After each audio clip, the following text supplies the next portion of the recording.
Hey, what's going on, guys? Today we're going to be taking a look at some of the main kettlebell swing variations, what they're good for, why you might want to do them, and how to progress. Obviously, the kettlebell swing is a fundamental exercise in the kettlebell world, and there's lots of different ways to hack it. So we got Vanessa Edwards, SFG1, here to show us how it's done. So we are going to start with a look at the basic Russian two-hand swing. All right, so the two-handed swing is the bread and butter of kettlebell training, really. So Vanessa is going to set up just about an arm's length back from the bell. She's going to obviously use two hands for a two-handed swing. She's got thumbs to thumbs, getting the pinkies in, and away she goes. Good thing about the two-handed swing is obviously because you're using two hands, you can typically use something a little bit heavier than you can for like any of the one-handed swing variations. So this is going to allow you to really work your hips without taxing your grip and your upper body too much. All right, so let's say that you're working with a kettlebell that's heavier than what you're used to, right? You're moving up a size. Well, you can still get in some good two-hand swing training by performing the low two-hand swing. There's no reason that you have to go to chest height with your swing, right? So with the low swing, you can still get into a good deep hip hinge position, coming up tall and strong, still engaging all the same muscles, still doing the same basic technique, but you're purposefully stopping yourself in that low swing position. Again, handle right up around belly button height. And what that is going to do is give your body some time and practice to acclimate to a heavier weight. Again, the training stimulus is still phenomenal, but what oftentimes happens is people move up in weight and they think they have to go for this big chest height swing, and then they just end up raising it with their traps and who knows what else. Not necessary at all.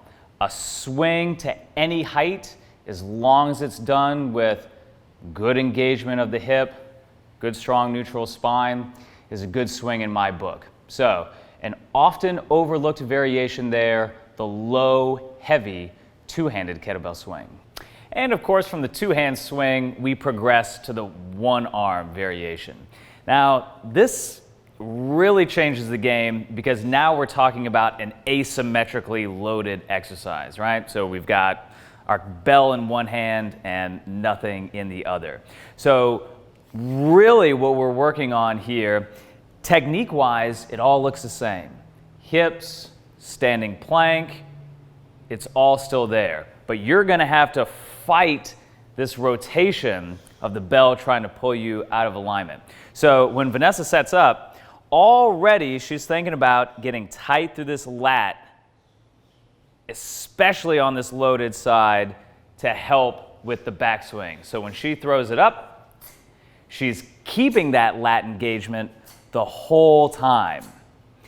Obviously, we're keeping square with the hips, thinking about keeping a midfoot balance, and by bringing the non-working hands up into this guard position, that's really helping to keep everything square from the top down as well. So those are the three things to keep in mind.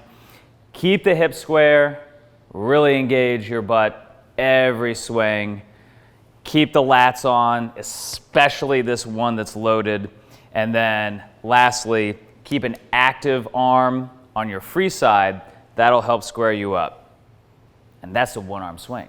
All right, so after you have the one-arm swing dialed in, of course you can progress to a swing switch, obviously where we're gonna load and explode with one side, catch at the apex with your opposite hand, and lather, rinse, and repeat. So it's very important to keep in mind that the swing switch or the hand-to-hand is just as powerful and crisp and follows all the other same technique points as your one and two hand swing, but how you switch hands definitely matters. You definitely don't want to be lazy and not thinking about what you're doing when you have a hunk of iron floating in the sky.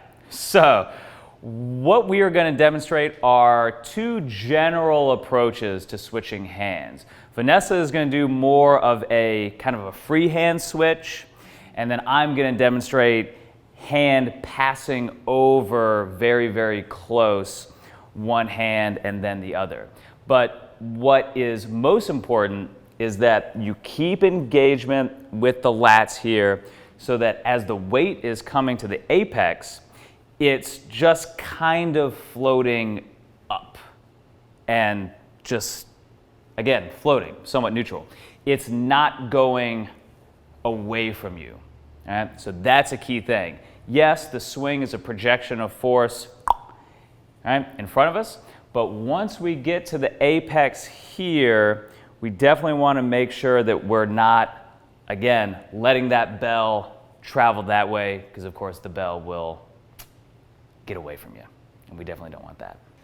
All right, so let's say that you're using a kettlebell that's on the light side. Maybe it's a little bit easy for you. Well, I'm going to show you how you can amp it up if you've got a trusted training partner. So this is the partner eccentric kettlebell swing. So basically what I am going to do is stand directly off to the side of Vanessa as she's swinging, and as the kettlebell reaches the top, I'm going to gently use two hands and push the bell back into the backswing. So what we're doing here is we're adding to gravity.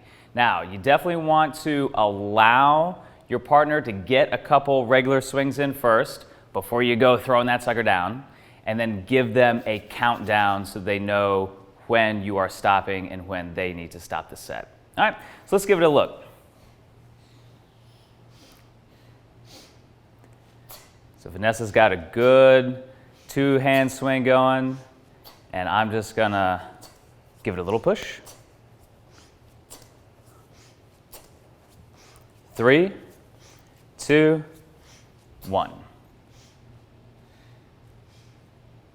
Simple as that. Obviously communicate with your partner if they need a little bit more, if they need a little bit less.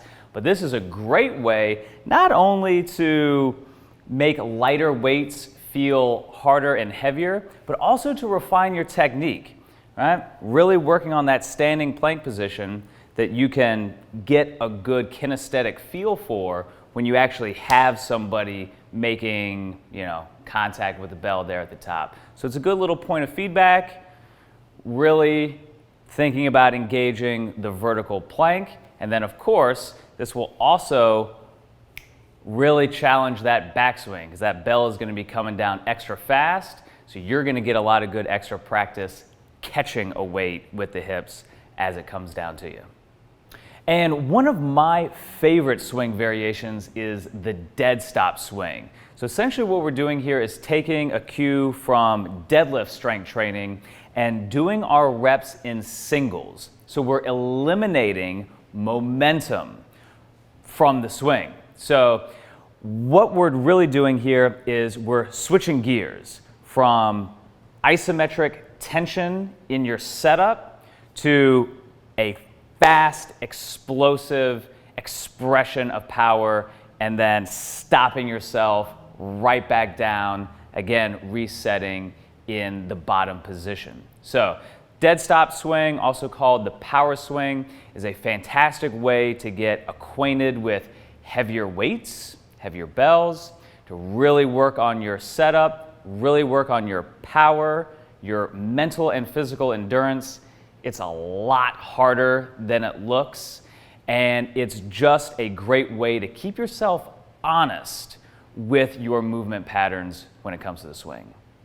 And there you have it, a handful of swing variations for you to practice in your training. Now, bear this in mind. There's no such thing as a perfect swing. We're all a work in progress, but what we do want to make sure is that your swing is safe. And by giving you different options for how to train the swing, hopefully you'll find some variations that sit well with you, that sit natural for your body, again, so that you can practice this wonderful exercise no matter what phase of training you happen to be in. Enjoy, and we'll see you next time.